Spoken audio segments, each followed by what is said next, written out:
देखो अपन पढ़ रहे व्रत। व्रत में मैंने बेसिक थ्योरी बता दी, एक बार और बता दी। व्रत किसे कहते हैं? एक निश्चित बिंदु से समान दूरी पर बिंदुओं का परपथ, बिंदुओं का परपथ यानी कि व्रत हो ना, तो बिंदुओं का कहा बनेगा परपथ। एक व्रत में अनंत बिंदु होता है और बिंदु के समान दूरी पर स्थित बिंदुओं का परपथ क्या कहलाता है? व्रत कहलाता है। क्या कहलाता है? एक व्रत में अनंत होते हैं बिंदु। कितने होते हैं? अनंत बिंदु होते हैं। अब आयोग केंद्र यानी कि सेंटर। व्रत की स्थिति, व्रत की स्थिति सभी बिंदुओं के समस्त दूरी यानी कि समान दूरी पर जो केंद्र होगा तो बिंदु से आते आते यानी कि सब दूरी कैसी होंगी? समान होंगी। कैसी होंगी? तो केंद्र उसी को कहते हैं जो बीचा बीच यानी मिड पॉइंट पर होगा, उसे केंद्र कहते हैं। अब आ समझ में आ रहा हो? त्रिज्या, केंद्र और व्रत देखो त्रिज्या पाया तो त्रिज्या क्या कहलाएगी? केंद्र से लेकर परिधि तक की दूरी, केंद्र को लेकर परिधि तक की दूरी क्या कहलाएगी? त्रिज्या। इसे कैपिटल आर से दर्शाते, स्मॉल आर से कहते, स्मॉल आर से इंग्लिश में कहते हैं रेडियंस। क्या कहते हैं? और एक वृत्त में अनंत त्रिज्या होंगी। एक वृत्त में कितनी होंगी त्रिज्या? अनंत। एक वृत्त में कितनी त्रिज्या होंगी? अनंत। अब आयु परिधि या परिमाप, वृत्त के चारों ओर की माप को क्या कहते हैं? परिमाप। या कहते हैं वृत्त की लंबाई को क्या कहेंगे? परिमाप या परिधि। क्या कहेंगे? व्यास, डायमीटर।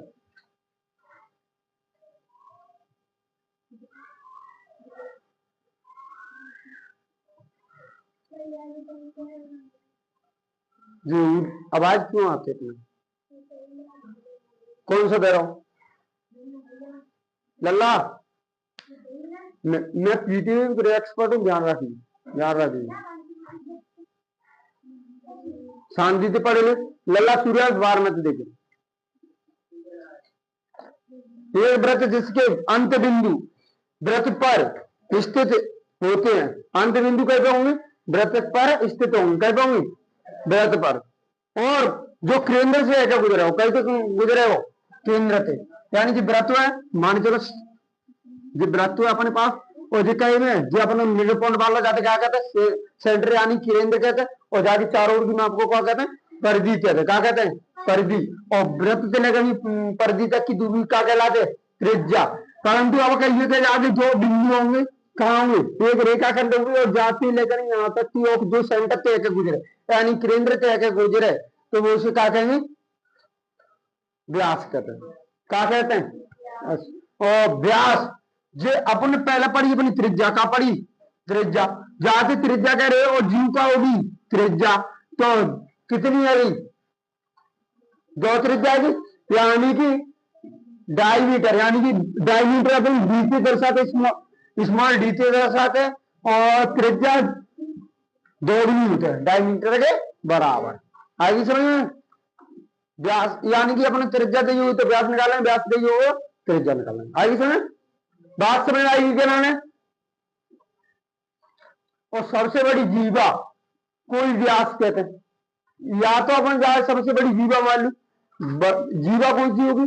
जीवा तो बड़ी छोटी छोटी होगी। देखो यहाँ पे भी जीवा ऐसा करे, यहाँ पे भी ऐसा करे, यहाँ पे भी ऐसा करे, यहाँ पे भी ऐसा करे, यहाँ पे, परंतु कोई ना कोई जगह ऐसी आगे जो सेंटर पे एक गुजरे हो तो जी कौन सी? व्यास भी होगा और क्या होगी? जीवा भी होगी। क्या होगी? व्यास और जीवा होगी। और जाने एक वृत्त में अनंत व्यास कितनी ऐसे कहते हैं? अनंत। और जीवा भी कितनी कैसे से कहते हैं? अनंत। जाना भी त्रिज्या भी कितनी कैसे से कहते हैं? तो एक वृत्त में कितने बिंदु होंगे? अनंत। बताऊ जी त्रिज्या और जी त्रिज्या दोनों समान होंगी के लिए होंगी? ध्यान रखिए। कहा होंगी? लल्ला से समझ लो, ठीक है। और जीवा एक रेखाखंड जो व्रत पर स्थित है, किन्हीं 2 बिंदुओं के मिलने पर बना हुआ जो जीवा कहलाती है। जीवा व्रत को 2 खंडों में बांटते थे। व्रत को 2 बराबर 2 खंड में बांटेगी। तो एक तो यहाँ पे तो कौन सा कहलाओ? लघु और जो यहाँ पे होगा तो दीर्घ, क्या कहलाएगा? दीर्घ। जीवा, जीवा जैसे कहते हैं और व्रत खंड जी आते कहते हैं, जो एरिया जी नीचे होगा ताते कहते हैं व्रत खंड। और जी कौन सा होगा? दीर्घ। जी जीवा है और जौते जीवा ही कहेंगे, ध्यान आएगी, जिनते जीवा कहेंगे, जौते कहेंगे, जौते कहेंगे और जौते। समझ में आई बात? एक व्रत में कितनी जीवा होंगे? अनंत। और त्रिज्याएं कितनी होंगी? और एक व्रत में बिंदु कितने होंगे? अनंत। यहाँ पे पॉइंटर में निकल लिखा है ना, ध्यान रखिए, आज बता रहा हूं, और ना लिखा की गुंजाइश सत्य में, ध्यान रखिए, क्योंकि तुम्हारा रट्टी तो था बिल्ली रट्टी भी शुरू हो जाऊंगी, रटेवे की पद्धति है तुम्हें। चाप, अब आयु चाप, व्रत लल्ला, व्रत की परिधि पर तीन बीस दो भाग या खंड चाप कहलाता है। यदि चाप की लंबाई व्रत की लंबाई की ठीक आधी है तो अर्धव्रत कहलाएगा। देखो, चाप ही दो प्रकार की होती है, एक होता है लघु चाप, एक होता है दीर्घ चाप। सब मैंने ये बात बताई जा पड़ती है, समझ रहा हूँ। ये आते लेकर नहीं, यहां तक का होगी चाप, का होगी ये भी, और जो मैंने मान लो पी बिंदु, और जो मान लो की बिंदु, का मान लो ये अपनी ये आगे जाते लघु चाप होगी, कौन सी होगी? लघु, यानी कि ए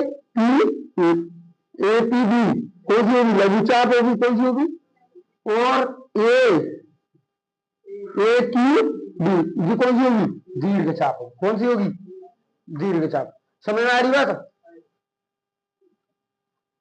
और एक और पॉइंट, अगर चाप आदि है यहाँ पे और यहाँ पे, ऐसा मैंने चलो कि मैंने आदि मालूम ये सेंटर के बराबर, तो व्रत को दो बराबर भागों में बांट देगी, ध्यान रखिए। जो बात मैंने कल बताई थी वो आदि फिर बताई लला। अब आइए, और चाप के प्रकार तो जी मैंने बताई थी, लघु चाप और दीर्घ चाप, जी समझ आएगा। अब आ जाओ व्रत खंड। वीरेंद्र वीरेंद्र पर व्रत की जीवा, व्रत की जीवा व्रत को दो बराबर दो खंड में बांटेगी, कई बांटेगी दो खंड में, लघु व्रत खंड वो है, दीर्घ व्रत खंड। जी मैंने वाले डायग्राम बनाओ तो जानो हो तो जस्ट वाली बनाओ, या ऐसे माने चलो जी मैंने ले लो, तो जी कौन सा होगा? लघु व्रत खंड, और जी कौन सा होगा? दीर्घ व्रत खंड, कौन सा होगा?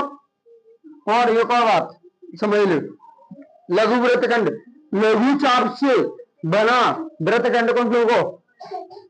लघु चाप से बना हुआ व्रत खंड का हो लघु व्रत खंड हो, या अर्ध व्रत से कम में, क्योंकि जो अर्ध व्रत चाप से या अर्ध व्रत चाप से, अर्ध चाप से बना हुआ, आदि चाप से कम में, आदि चाप से कम में बना हुआ व्रत खंडू का कहलाओ व्रत खंड कहलाओ, ठीक है। या अपन कह सकते हैं आदि व्रत से कैसा होना चाहिए? कम होनी चाहिए। आदि व्रत से कैसा होना चाहिए? कम, तो उसे भी कहा कहेंगे व्रत खंड कहेंगे। अब आगे दीर्घ व्रत खंड, तो जो आदित्य जाना, तो जो आदित्य कम है, तो जो आदित्य जाना तो होगा, समझ में आई बात करना। अब आए शिवम, 12 बार पिट भी आए थे ना तेरे,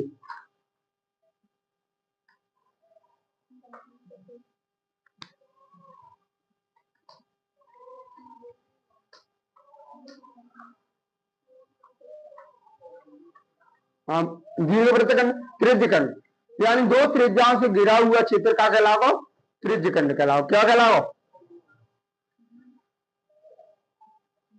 और दो त्रिज्य से बना हुआ तो त्रिज्य खंड कहलाओ। देखो, तो जो अपना सेंटर है जीता होगा, जो अपना जो घिरा हुआ आएगा तो क्या कहलाओ? त्रिज्य खंड।